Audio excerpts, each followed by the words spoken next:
Star Trek Generations. It's the movie where captains met their end, ships went up in flames, and the cast of The Next Generation went from TV... First thing that hit me? ...to the silver screen. We were treated much better. But behind the scenes, it's a tale of near misses, star-studded demands... He's not, in fact, integral to the plot. ...and a warm and welcome dash of holiday spirit. These are my children. These are my children. Stay tuned as we dive into the nexus of creativity, chaos, and cutscenes that was Star Trek Generations. I think it's a very exciting film. It's a pretty silly one. Plus, I'll be bringing you the trivia. For instance, Malcolm McDowell. He plays Soren in the movie, but did you know that in real life, he is in fact the uncle of one of these Star Trek regulars? Can you guess which one? so grab a glass of mulled wine or Ractogene or whatever takes your fancy. Stand by the braces! As we set sail for the Nexus, and together let's rediscover a little 1990s holiday magic. Sounds like fun. It's time to unwrap the hidden secrets. Warp 1, engage! Of Star Trek Generations. So if Generations is the closest thing we'll ever have to a Star Trek Christmas movie, let's check out the producer's greedy Santa's list. A jam-packed scroll of everything the movie had to deliver. As one of the movie's co-writers, Ronald D. Moore summed it up best in the 50-year mission. There was a laundry list. Here's what the movie has to have in it. And it was a list. Alright, let's see what's on it. Original series cast. There has to be a strong Picard story. There has to be a Data B story that's kind of funny. There has to be a big villain that's sort of like Khan. And an element that's something like time travel, but we don't have to have time travel per se. Also, we'd like to have Klingons in it, probably Ursula and Bajor because they were the best two Klingons, and there has to be a big action component, and the stakes have to be enormous. Now go write that. Okay, you were starting to sound like an elf there. What was the first one again? Original series cast, but they can only be in it for the first 10 to 15 minutes. Then you can have Kirk in it later on at the end. No chance. The original cast had already signed off on the franchise, literally signed off with flourishes. What were the odds of getting them all back together again for what was essentially a cameo? Well, the odds are not good. I agree. Leonard Nimoy? Well, the producers thought they'd lure him in with the chance to direct. But after reading the script, Spock's festive cheer evaporated. It didn't sing to me. There was a character called Spock who had a dozen lines you could easily assign to anyone. I felt they needed to rethink the story, and the response was, "We don't have time." So I said, "Bon voyage. Good luck." And it was literally bon voyage. By the time the two writers arrived at the office, Nimoy was storming out of the building. And as Leonard came out of the building, he was walking very fast and didn't look up, which was kind of the first hint that he wasn't going to direct the film. Rick and Leonard were very good friends, but they never spoke again. They were both pissed at each other. Alone. Let me alone! And before long, DeForest Kelly added his own lump of coal to the proceedings by turning down the film outright. I don't make house calls. But you know, it's fair enough. I mean, the man's paid his dues. You don't ask Dr. McCoy to play cameos. So in the end, only Walter Koenig and James Durant showed up. I always do. To join Shatner for the opening act. And what should have been a celebrated cinematic reunion felt more like a Christmas dinner with half the family missing. Still, at least they got Shatner under the tree. And that had to be a good thing.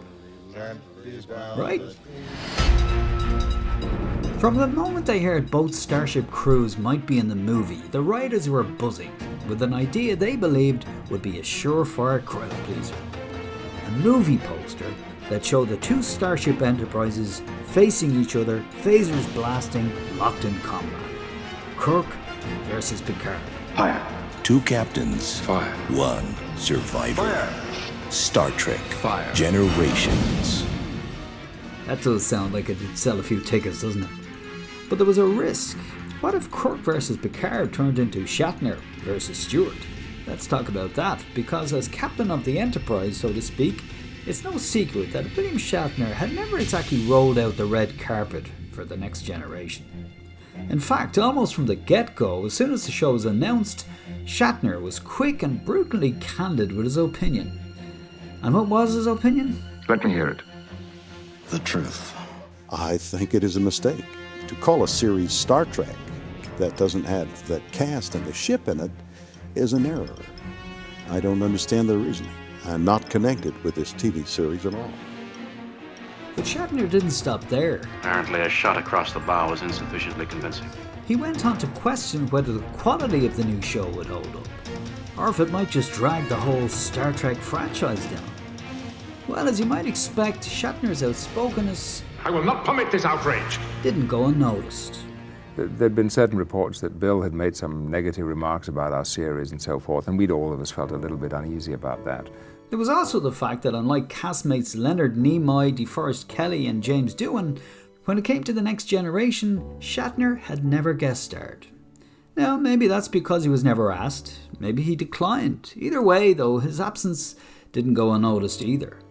So when it came time for Generations, Shatner's key role in the movie was bound to raise a few eyebrows among TNG's cast and crew, and for a variety of reasons. I was a little disappointed that the producers and writers had decided to insert Kirk into our first movie. It made me feel that they didn't trust the TNG cast to carry a film by ourselves. Plus, there was this. Patrick, I'm going to say something, admit something to you. I've never told you this. I've never watched your show. I never saw a full episode of The Next Generation. Close up, Patrick. So did the producers ever manage to smooth things over? Did Shatner ever get to watch an episode? Well, we'll get to all that.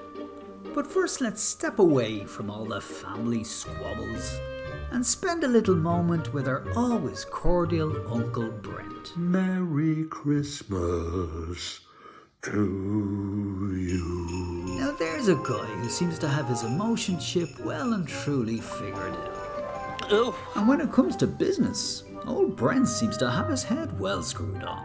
Humor! I love it!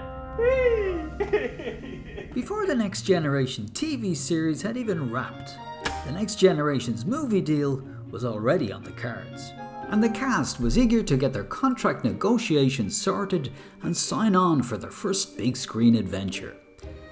At least most of them were. You, I believe, were the last of the Next Generation cast to sign on to the movie. So what were you holding out for, Brent? Well, it was just a negotiation ploy, you know. I learned from the masters. The master, of course, in this case being Leonard Nimoy, who famously asked to direct when they wanted him back as Spock. And it wasn't lost on Brent that, much like the Spock character, Data was a well-loved, essential part of any Next Generation story, especially this one. I felt I had some leverage because I knew we had to start shooting immediately because the script was already written. We finished the series and 2 weeks later started the movie. And so the negotiations got really intense. I bet they did. So with the script set and the clock ticking, Brent sat at the negotiating table with a particularly strong hand. But what exactly was he looking for? Basically, I said, look, I'm not doing it unless, I make X amount of money. And more importantly, I get another role. There has to be something that's not Star Trek. And there was an extra little kicker. There was a clause in it that if they didn't find another movie for me to do, they had to pay me off, some nice figure. Okay, pretty nifty deal. Leonard and Spock would have been proud. Flawlessly logical. Thank you, sir. It was the first, maybe and only deal I ever got that I wanted. Now, Paramount didn't exactly rush out to find him a new movie. They just cut him the check. But luckily for Brent, by missing that opportunity, you have left your king vulnerable. That freed him up to snag a separate deal with Fox. Check. To appear in Independence Day. Checkmate. Meaning Brent got his bonus for Generations, his comp for the pay or play deal, and still managed to play his part in the biggest box office hit of 1996. Wow. What a pleasure. As you can imagine, they don't let us out much. I can understand that. I was told that cinema audiences cheered when Kirk says to Picard, I don't need to be lectured by you. I was out saving the galaxy when your grandfather was in diapers. Happily, Patrick Stewart was in on the joke too, recognising that the quote could easily be interpreted as William Shatner saying the same line directly to him. So how did the two actors get along when it came to the crunch? Well, apparently, I'm happy to say that we've had just a grand time. They got on just fine.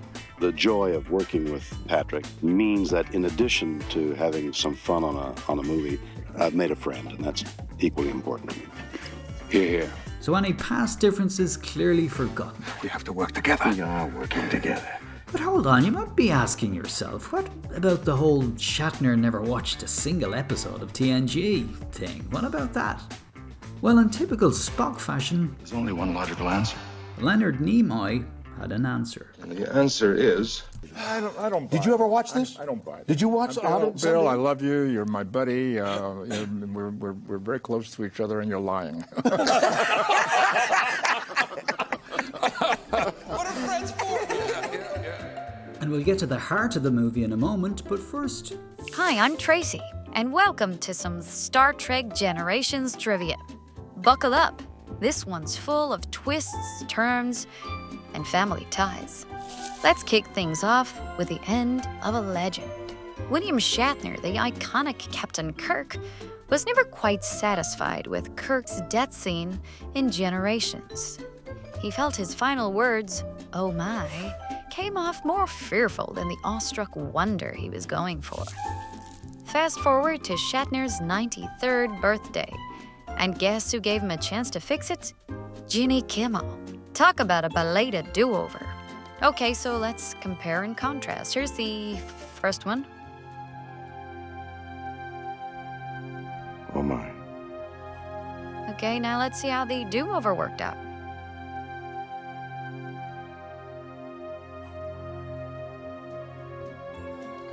All right, like that one. So George, what do you think of Shatner's "Oh my"? Oh my. Yeah, that would work. Now here is a scene Shatner didn't get to relive, or even see on screen. At his request, the movie included a wild sequence of Kirk skydiving from orbit, landing heroically to find Scotty and Chekhov waiting below. Epic, right? Well, too bad, 'cause it crash-landed straight onto the cutting room floor. Oh my. But hey, life imitates art, right? Shatner did actually go to space later in real life. I mean, talk about commitment to the role. Now on to our favorite Generations villain, Malcolm McDowell, Dr. Tolian Soren. You probably know McDowell best as Alex from A Clockwork Orange. Happy polylodges. Sociopath.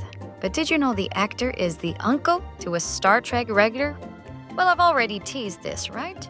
Go ahead, pause if you want to think about it. That's enough. Drumroll, please. It's this guy. Bashir. Deep Space Nine's Alexander Siddig. Julian Bashir. Yep, Dr. Julian Bashir is Malcolm McDowell's nephew. Siddig's mother, Gloria, is Malcolm McDowell's older sister. But wait, it gets juicier. If you guessed Nana Visitor, aka Kira Nerys, you get half points, because she was once married to Siddig, which makes Malcolm McDowell, I guess, her once-upon-a-time uncle-in-law? Jeez. This is almost as complicated as understanding temporal nexi?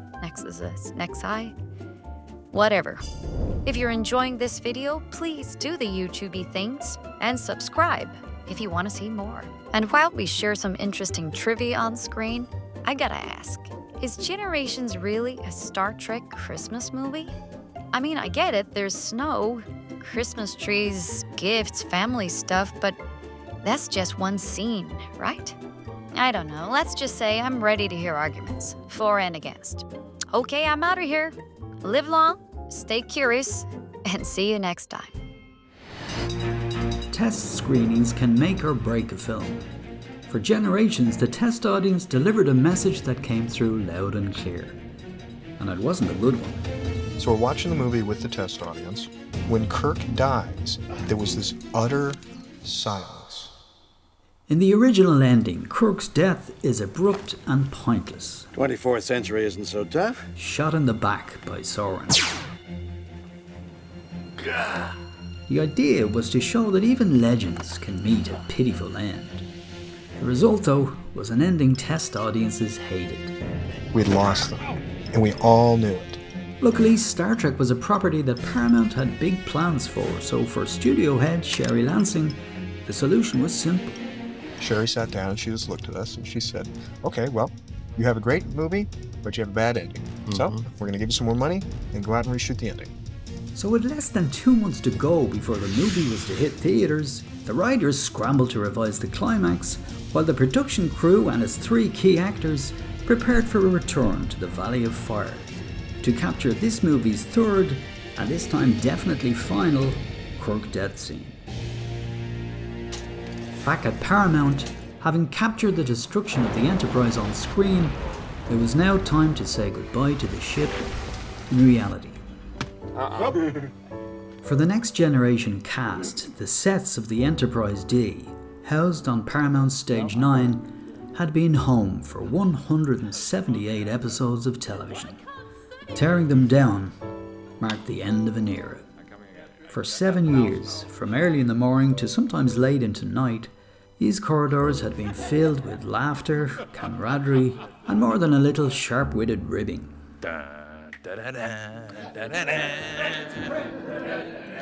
Now, as cast and crew paused to salvage some last-minute mementos from the time aboard the mythical ship, watching the Enterprise sets being torn down felt deeply personal. That was sort of my moment of feeling, yeah, it really is going to just literally disappear. The day they tear it down in a few hours, that's when it really hit me anyway, where I thought, my God, that whole set is not going to be here anymore. While sets were being dismantled at Paramount, new ones were being constructed in Nevada's Valley of Fire, where Kirk was to have his final, you get the idea, showdown. His final one.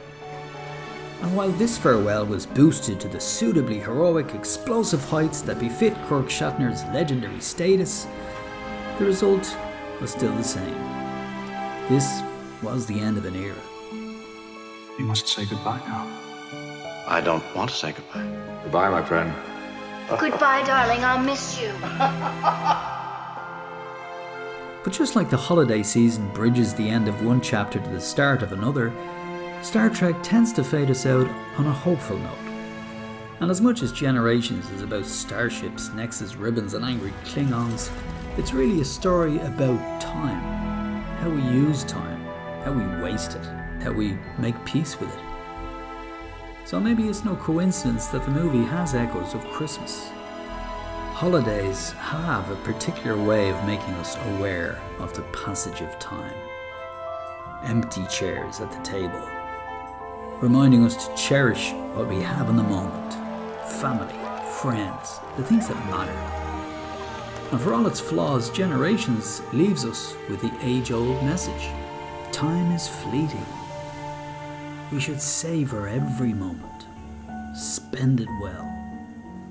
And as the candle burns low on another year, it's time for good wishes and a timeless reminder. Spot! Seize the time. I rather believe that time is a companion I am happy to see Spot. who goes with us on the journey. Yet I am crying. Reminds us to cherish every moment. Perhaps the chip is malfunctioning. Because it'll never come again. I think it's working perfectly. Live now. Be spontaneous. Oh, Spot. Make now always the most precious time.